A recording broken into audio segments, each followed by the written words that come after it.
The funeral costs were barely covered by the life insurance.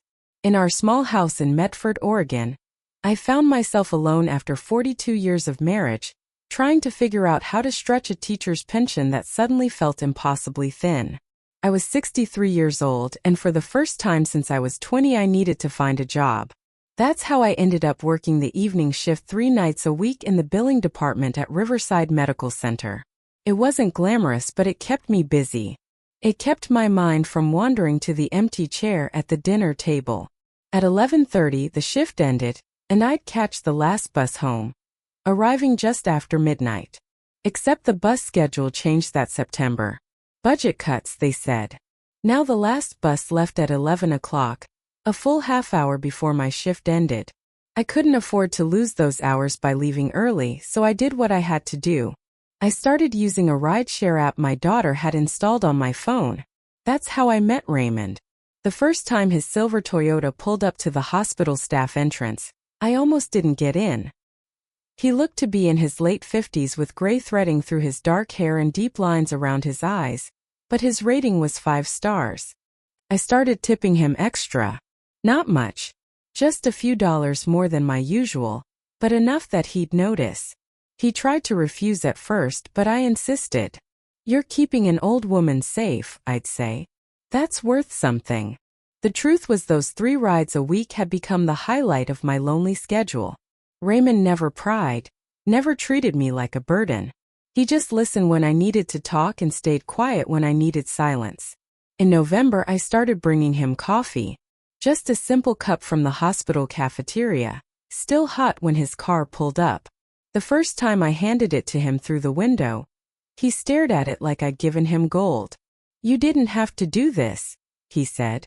"I know," I replied, "but the night shift makes terrible hospital coffee bearable, and I figured you could use it more than I could." After that, the coffee became part of our routine. I'd climb in with 2 cups and we'd drive through the quiet Medford streets, sipping our drinks and talking about everything and nothing. He told me about the strange passengers he'd picked up, the late-night conversations, the surprising cross-section of humanity he met in his car. I told him about my husband, about learning to live alone, about my daughter who called every Sunday but lived 3 states away in Colorado. "You're a good person, Carol," Raymond said one night in late November, pulling up to my house. "I want you to know that." I felt tears prick my eyes. "So are you, Raymond." December arrived with unusual cold for Oregon, frost coating my front lawn in the mornings. The hospital decorated for Christmas, tinsel and lights in the cafeteria that made the sterile building feel almost warm. I brought Raymond hot chocolate instead of coffee, and he laughed when he saw the little candy cane I'd taped to the cup. "My wife used to do things like this," he said softly. "Small kindnesses. I didn't appreciate them enough at the time." "You appreciate them now," I replied. "That's what matters." It was a Thursday night, December 14th, when everything changed. Raymond picked me up as usual, but something was different. His hands gripped the steering wheel too tight, and he kept glancing at me in the rearview mirror. Not in his usual friendly way, but with an intensity that made my stomach clench. "Carol," he said as he pulled away from the hospital, "I need to ask you something, and I need you to answer honestly." My throat went dry. "What is it?" "Your neighbor, the man who lives 3 houses down from you. Gray 2-story with the red truck in the driveway. Do you know him?" I blinked, completely blindsided by the question. "Thomas Brennan?" "Not really. We wave when we see each other, but we've never had a real conversation." "Why?" Raymond didn't answer immediately. He turned left instead of right, heading away from my street. "Raymond, where are we going?" "Somewhere we can talk." His voice was tight. "Carol, I need you to listen very carefully to what I'm about to tell you." Fear spiked through me. "You're scaring me." "I know. I'm sorry, but you need to hear this." He pulled into the empty parking lot of a closed grocery store, put the car in park and turned to face me fully. In the harsh glow of the lot's security lights, his face looked haggard. "I picked up Thomas Brennan last week," Raymond said. "Saturday night around 10:30. He was drunk, very drunk, and drunk people talk." I waited, my heart hammering. He was on his phone the whole ride arguing with someone. At first, I tried not to listen, professional courtesy, but then I heard him say your address. Your exact address, Carol. And he was angry. I don't understand, I said. And these were his exact words. The old lady at 847 Cedar is going to be a problem. She sees too much. We need to handle it before she figures it out and goes to the cops. The world tilted. What? There's more. Raymond pulled out his phone, his hands shaking slightly. I started paying attention after that, professional habit from my old security job at the mill. I started keeping track. That man, Thomas Brennan. I've picked him up 7 times in the last month. Always late at night, always drunk, always on his phone, having these intense conversations. He swiped through his phone, showing me a list of times and dates logged in a notes app. Last night I picked him up again. He was talking about you again, Carol. He said, she works late Tuesdays, Thursdays, Saturdays. House is empty. I've been watching. Ice flooded my veins. He's been watching my house. I think so. And I think there's more going on than just watching. Raymond's face was grim. 2 nights ago, I drove past your street on my way home. I saw his truck parked 2 houses down from yours at 2 o'clock in the morning. Just sitting there, lights off, engine running. Why would he? I couldn't finish the sentence. I don't know, but Carol, I need you to not go home tonight. Please. Where am I supposed to go? A hotel, a friend's house, your daughter's place if you can. Anywhere but Cedar Street. He reached back and handed me his phone. These are all my notes. Times, dates, things he said. I think you need to go to the police. My hand shook as I took the phone. Why didn't you tell me sooner? Because I wasn't sure at first. I thought maybe I was being paranoid, reading too much into drunk rambling. But tonight, Carol, tonight I drove past your street again before picking you up. His truck was parked in front of your house. Your house. And I saw him get out and try your front door. The coffee I had drunk earlier threatened to come back up. He tried my door. It was locked, thank God. But he stood there for almost a minute, jiggling the handle, looking in the windows. Then he went back to his truck and just sat there watching your house. That's when I knew I had to tell you. But why? What have I done to him? I barely know the man. I don't know, Raymond said. But I think we need to find out. And I think we need to do it safely, which means you can't go home. I sat there in his car in that empty parking lot, my whole world spinning. A man I'd waved to pleasantly for the past 2 years had apparently been plotting something sinister. And the only reason I knew was because of a rideshare driver I'd shown basic human kindness to. The Medford Inn, I finally said, my voice barely above a whisper. Take me there. I'll stay tonight and tomorrow I'll go to the police. No, Raymond said firmly. We go to the police now. Tonight. It's almost midnight. Carol, this man tried your door tonight while you were at work. What if he comes back? What if he has a key somehow? Raymond's voice rose with urgency. We need to report this now. He was right. I knew he was right. 20 minutes later, we were sitting in the Medford Police Department. A young officer took our statement while an older detective listened with increasing interest. I told them about my routine, about barely knowing Thomas Brennan. Raymond pulled up his detailed logs, every ride, every fragment of conversation he documented. And you're certain, he said, handle it? The detective asked, his gray eyebrows furrowed. Positive, Raymond replied. I started recording the rides after the second time. Just audio for my own protection. I can play them for you. The detective's eyes sharpened. You have recordings? Yes, sir. I keep them for safety. In case there's ever an incident in my car. Passengers sign a consent when they request the ride. It's in the app's terms of service. I hadn't known that. The detective pulled out a laptop and Raymond transferred the audio files. We sat there in that sterile police interview room, listening to Thomas Brennan's slurred voice talking about me, about my house, about handling the situation. The detective's face grew grimmer with each recording. Mrs. Carroll, he said when the last file finished, do you have any idea what Mr. Brennan might think you've seen or know about? Nothing, I insisted. I work at the hospital 3 nights a week. I come home and sleep. That's my entire life. I don't even know what the man does for a living. The detective exchanged a glance with the younger officer. He works at Riverside Medical Center, he said slowly. In maintenance. Night shift. My blood ran cold. What? You've never seen him there. The hospital employs 400 people. I work in billing in the basement. I barely see anyone except my immediate coworkers. But even as I said it, something tickled at the back of my memory. A janitor I'd passed in the hallway sometimes, always around 11:15 when I was heading out. A man with a rolling cart, always wearing a baseball cap pulled low. I'd never looked at his face, never paid attention. The basement, I said slowly. Where the billing department is. He cleans there, doesn't he? The detective nodded. According to his work schedule, he's assigned to the basement level, administrative offices, and record storage. Record storage, I repeated, and then it clicked. Oh my God. The missing files. Everyone in the room turned to look at me. 3 weeks ago, I said, my words tumbling out faster now. My supervisor noticed discrepancies. Patient files that were billed, but the physical records were missing. Just random files, nothing that seemed connected. We thought it was a filing error, that someone had misplaced them. We've been doing an audit, going through everything manually. The detective leaned forward. What kind of files? Elderly patients. Medicaid patients. People who probably wouldn't notice or complain about billing errors. I felt sick.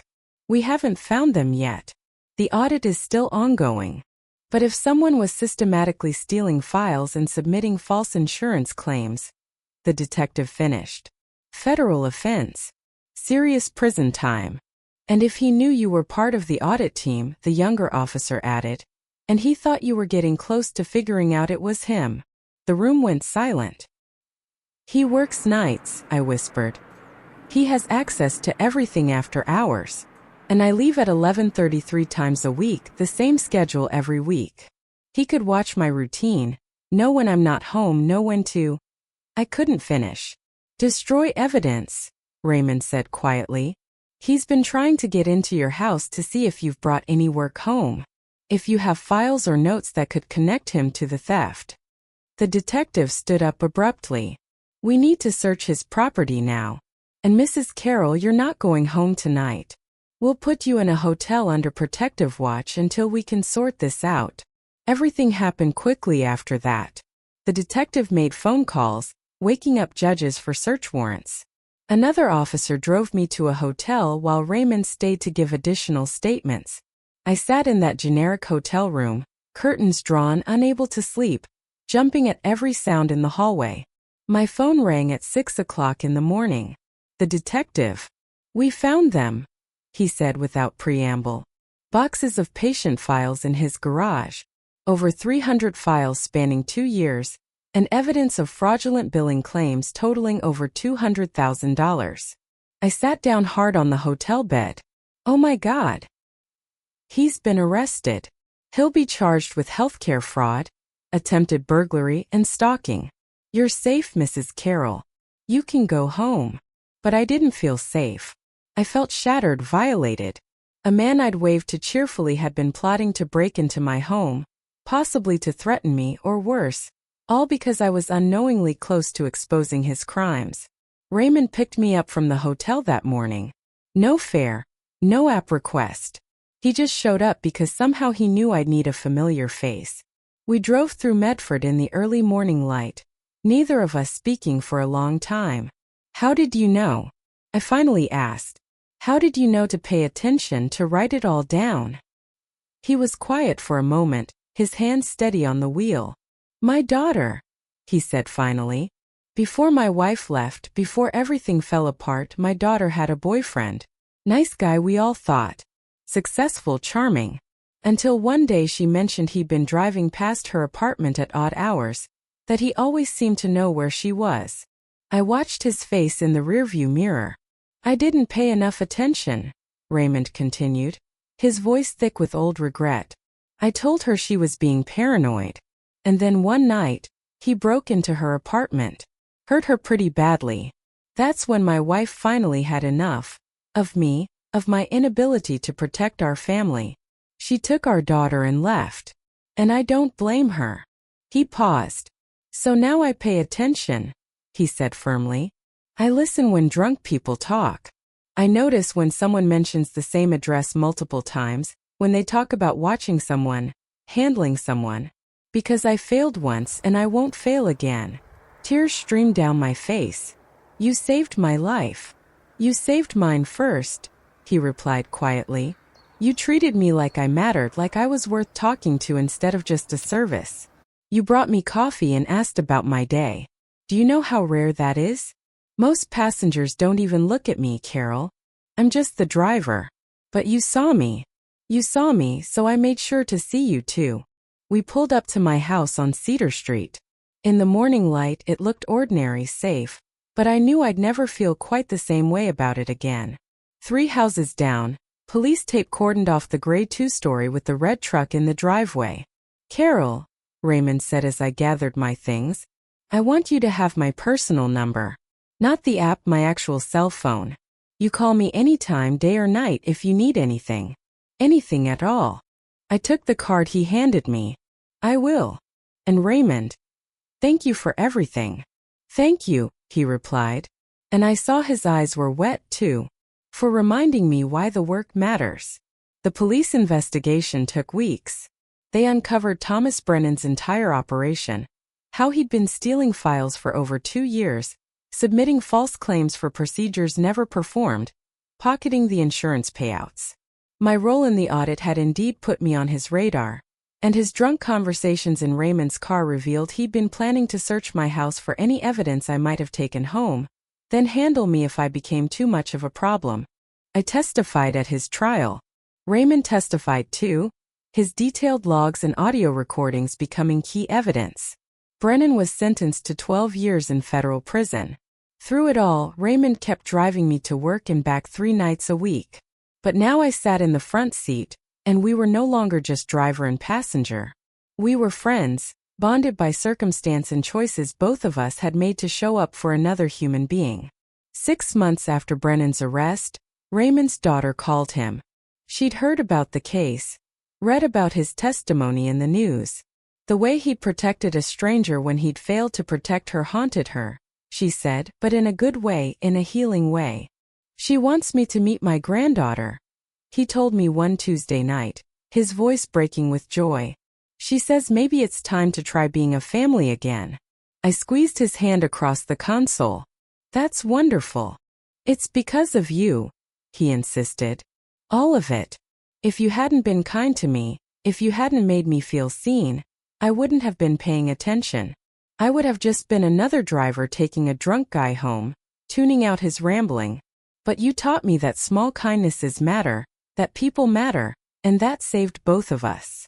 I think about that a lot now.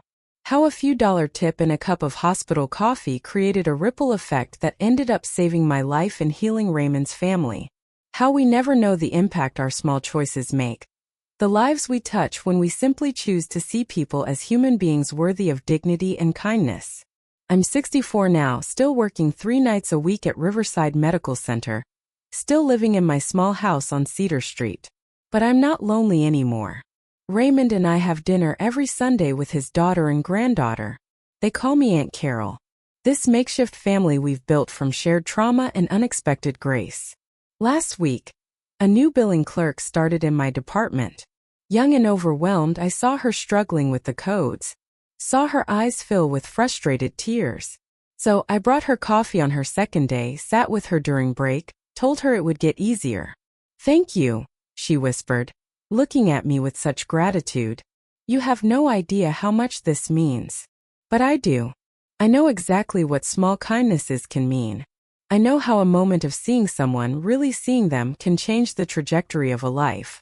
Because I gave a rideshare driver coffee and conversation, he was paying attention the night it mattered most. And because he was paying attention, we both found our way back to the living. Both found our way to becoming people who mattered to each other. Whoever you are, wherever you are, be kind. Not because you'll get something back, Not because kindness pays dividends or karma keeps score. Be kind simply because someone across from you is fighting battles you know nothing about.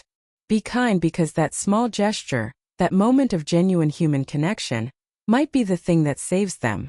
Or it might be the thing that saves you.